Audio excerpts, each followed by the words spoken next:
Hello and welcome to the Nourish and Strengthen podcast. This is episode 37.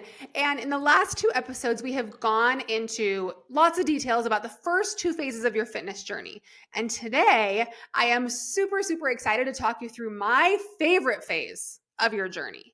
And this is where you should be spending the vast majority of your time. This is the lifestyle maintenance phase, and it is so incredibly fun. I am so excited to talk you through what this looks like, how to ease yourself into this, and just kind of what I mean by that. So the biggest mistake so many people make is by spending way too much time in a diet phase. Okay. Too much time in a deficit is going to negatively affect your hormone production. It'll downregulate your metabolism. It will negatively affect your bone density, your immunity, just your general mood, happiness. All these kind of things are not as good when you're in a calorie deficit. Life is so much better at maintenance calories. I promise you guys, you will just feel happier. You'll have more energy. You won't be hungry. You'll feel stronger in your workouts and your confidence will soar. Okay. I'm super excited to tell you about this phase today. So let's just go ahead and jump right into what lifestyle maintenance means. So what happens when you reach your fat loss goals? Okay. We know you have to get calories back up to maintenance. That was that reverse dieting phase that I talked about in episode 36. But then what, right? Then what? Okay. So here is a really important question I want you to ask yourself during your reverse diet. I want you to take some time and think about, what do I actually enjoy? What about my fitness journey do I love? What do I want to include more of long term? What do I want to have in my life as part of my health and fitness routine? So maybe you think about each aspect of your health and fitness. With lifting weights, how often is it realistic for me to lift weights long term? Do I like to include some cardio for heart health and for how it makes me feel? What kinds of foods do I enjoy and feel best on? These are the questions you want to figure out during that reverse and into your lifestyle maintenance phase, because they are going to dictate how you set up your programming and your fitness in this phase, because this is where you want to live. This is where you want to spend a majority of your time. So you want to make sure you're doing things that you love, that help you feel good, that help you stay happy. Like, for example, you might have somebody or be somebody who absolutely hates cardio, absolutely hates it, does not want to see a treadmill or go outside with running shoes or do anything like that, but you love to lift weights and you love to go walking, for example. Or on the flip side, you might be someone who, just enjoys having a high level of fitness and likes to do a couple cardio sessions a week because it feels good and they know it's healthy for them. That's totally fine as well. You just want to figure out what you want long term. And this is the phase where you get to create that. Okay. In your lifestyle maintenance phase, you're going to be focusing on optimizing these areas and moving them to a place that you absolutely love, right? Sometimes in our diet phase, we're doing things we don't want to sustain. Like maybe it's, the calorie deficit, of course, we don't want to sustain. Maybe it is we're eating fewer carbs than we prefer. Maybe you're doing a little bit more cardio than you prefer. Maybe your steps are a little bit higher than just kind of comes easily to you. These are places in our lifestyle maintenance that we're going to optimize and make how we love. Okay, so let's talk about how we move specifically from reverse dieting to this lifestyle maintenance phase. So last week in episode 36, we talked about how to know when you've reached maintenance and when to stop your reverse. So if you missed that, definitely hit pause, go back and listen to that episode, and then come back to right here where we're at. The next step for most people, once you have hit maintenance, you're feeling great, is to move away from tracking and tracking your macros and learning to listen to your body and those hunger cues. And you might feel like, oh my gosh, I'm going to feel lost without tracking. How am I going to know? How am I going to make sure I don't eat too much or undereat or overeat or whatever? We're going to talk about that. Okay. In my coaching program, we have a lot of strategies that we use with clients to help them break free from that tracking app, get to a place where you can intuitively trust yourself. I don't like to call it intuitive eating. I like to call it educated eating, or even mindful eating, because we take the education that we've gotten from tracking macros And we weave that into our more educated approach when we're not tracking. Okay. So I'm going to talk through ways that we do that and some strategies that you can take. The strategies we use with clients really depend on the person. So I'm just going to break down some ideas for you here. Okay. So, first tip though, when you're weaning yourself off of tracking, I want you to pay attention for the last couple weeks when you know you're about to wean yourself off of tracking. Pay attention to portion sizes and what they actually visibly look like, because it is so easy when you're tracking to stop listening to your hunger cues because you're just trying to hit some numbers, right? And it can be easy to just start throwing food on a scale. Okay, keep adding until your chicken gets to 4 ounces and then you pull it off or whatever it is. But really try to look and almost like memorize what those serving sizes look like for you. Okay. If you know you need about 4 ounces of meat every time you have a protein in order to hit your protein goals, you're going to keep that habit into your lifestyle maintenance phase. Okay. So it can be easy to become blind to that and to not even remember what that looks like. And then you stop tracking. You're like, oh my gosh, I have no idea how much protein or how many carbs or whatever I need to eat. Okay. So pay attention. That's your first tip, is towards the end of your tracking journey, pay attention to what those servings actually look like. All right. Okay, here are some strategies to weaning yourself off of tracking. First step I like to do is to take 2 days a week where you don't track. Typically, I like to do one on the weekend and one midweek because, as we all know, our habits are a little bit different on the weekend, right? But as a crutch, something you can do is you're not going to track throughout the day, but at the end of the day, I want you to do a food recall, and I want you to write down and even track what you ate throughout the day at the end of the day. Okay, what this strategy does is it kind of builds your confidence of, oh my gosh, even though I didn't track what I ate meal by meal today, I still, what do you know? My calories and macros were still pretty close to what they were when I was tracking at maintenance calories. It's showing yourself that you can trust yourself if you don't quite have that trust automatically, right? And then over time, I want you to drop that food recall, okay? I want you to just not track for the day and then move on.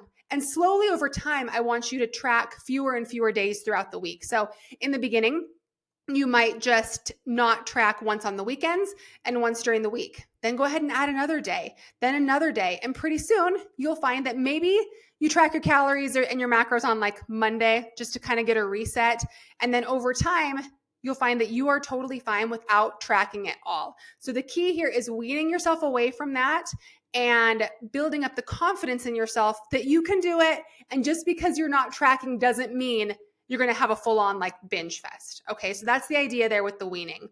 Something else that really helps is keeping the same habits in place that you had while tracking. So some ideas are, if you typically eat breakfast at 7:30 and then you eat again at 11 and then again at 2 and then again at 5:30 and then again at 8 or whatever it is, keep those same meal times. Chances are when you're tracking, you have kind of some approximate meal times that you typically eat, right?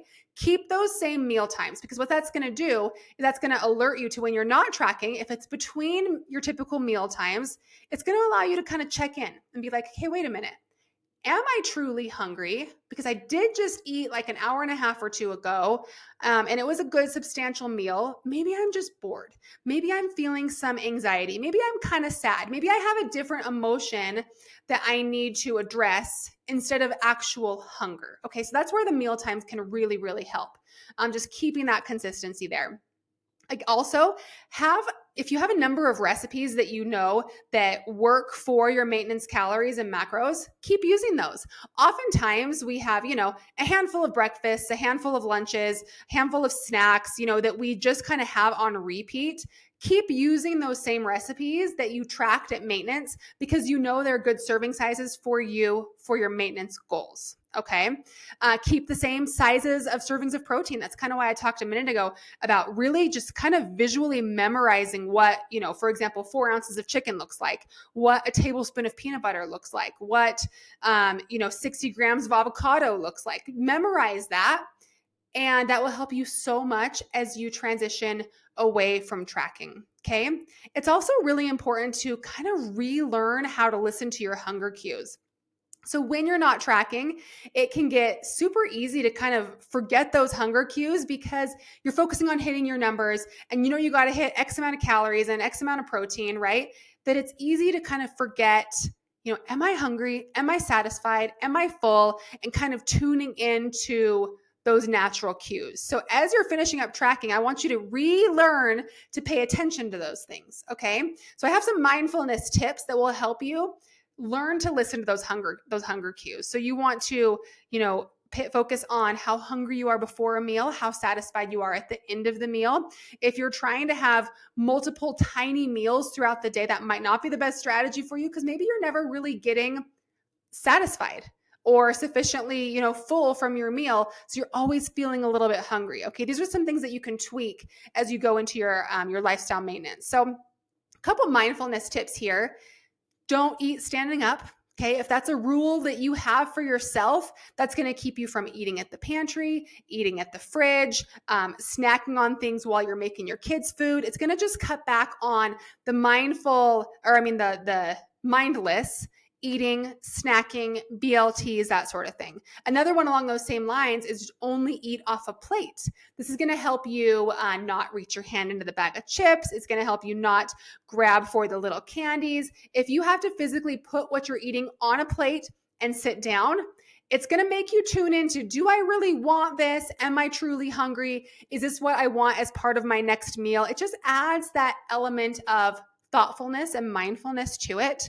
Another one is don't eat while distracted. How often do we take a meal over to the TV or to our desk for work or scroll social media while you're eating? That right there takes your mind away from the food, and it takes it away from those feelings of satiety and satisfaction and focuses on something else. And then pretty soon you're just eating and you finished your whole serving and you don't even know if you really needed to have that whole serving. Maybe you got full a little bit earlier. Maybe you dished yourself up too much. So when you're in lifestyle maintenance, it's key to focus on those hunger and fullness cues. Okay. And then that's like I was talking about a minute ago, keeping those normal, typical meal times for yourself allows you to truly check in if you're feeling munchy, hungry, whatever it is between meals. It allows you to think, okay, hold on. This is not a typical meal time for me. Am I feeling a little bit of anxiety? Am I kind of lonely? Is there another emotion that I need to address that is not truly hunger? Okay, so those are kind of some ideas here, some habits that I want you to take from your tracking journey into your lifestyle maintenance journey, and some tips on how to make sure you're truly triggered in and tied into those mindfulness and hunger cues. Okay. Another tip for your maintenance journey, obviously your goal is likely to maintain the results you saw, right? Maintain your weight loss that you saw during your fat loss phase, that you helped maintain during your reverse diet. So I want you to still track your quote unquote progress in maintenance. So what progress do you see in maintenance? Maintenance is the progress you're tracking, okay? So if your goal is to maintain your weight, that's what you're looking for. And doing that is a success, okay? So I still want you to weigh yourself periodically, maybe weekly or so, take some measurements. There's actually research that shows that people who pay attention to their weight are more successful in maintaining it. It's true, okay? You can hate on that idea all you want. There has been plenty of research to show that people who pay attention have a much easier time maintaining. Okay. So I know you might think, oh, that's something I did when I was dieting. I don't want to do that anymore. I strongly encourage you to still pay attention to those things and not just go by how your clothes fit, because there's a lot of wiggle room in there, right? I mean, I guess unless you have like the tightest pair of jeans, you can use that as a good, reference point. But oftentimes you can put on 5 or 6 pounds before lots of clothes will get tight, and 5 or 6 pound swing is not a big deal at all. But if you want to keep it a little bit more, maintained and within, plus or minus 2 to 3 pounds, then you can do that easier by paying attention. Okay. That's all I'm saying here. And keep in mind, you will fluctuate. Your weight will fluctuate based on the time of month. If you're up 3 to 5 pounds and it's that time of the month for you, don't stress, stay consistent, and just know that it'll come back down when your period is over, when you finish ovulating or whatever it is. So now that you have successfully weaned yourself off of tracking, you're living life, you're feeling great, like now what? Now what, right? You have a couple options. So do you have another fitness goal? Do you want to maybe boost your fitness level? Do you want to maybe increase your mile run? Do you want to get stronger? Do you want to increase your squat, your hip thrust? Do you want to learn how to do pull-ups, building muscle, that kind of thing? Maybe you don't. And if you don't, that is 100% okay to have your goal just be maintenance. That's kind of where I live, and I absolutely love that phase. Just a little word of advice: if your goal has to do with building muscle, maybe you want to look more toned, you want to look leaner, and you've lost the body fat, but you want to build some muscle so you can see the muscle coming through a little bit more, right? I want you to be wary of the popular idea of bulking to build muscle. Okay. I actually used to be more of a fan of going into calorie surpluses for building muscle. But the older I've gotten and the more clients that I've worked with and the more I've tried it myself, you just really don't have to get calories very high in order to change your body composition. You can even do that at maintenance. Is it a little bit slower of a process? Yes, it is a little slower of a process, but you don't have to put on a bunch of unwanted and unnecessary body fat to build muscle and change your body composition, okay? Like if you reverse and get calories so high that you put on a bunch of extra weight and you're just thinking, oh, I'll just lose it later, you may find yourself down the road in a position where you have to diet even harder to lose that fat that you put on, which might compromise the amount of muscle that you built in the process of that building phase, okay? So it's just a really tricky subject when we talk about eating in a high surplus in order to build muscle, because as women, our genetic propensity is to not put on as muscle as easily. We don't have the testosterone to put on muscle like men do. Of course, most of us know that now. So you're going to be much happier if you're living your life at maintenance and you're just working out because you love it. You're eating foods that you love.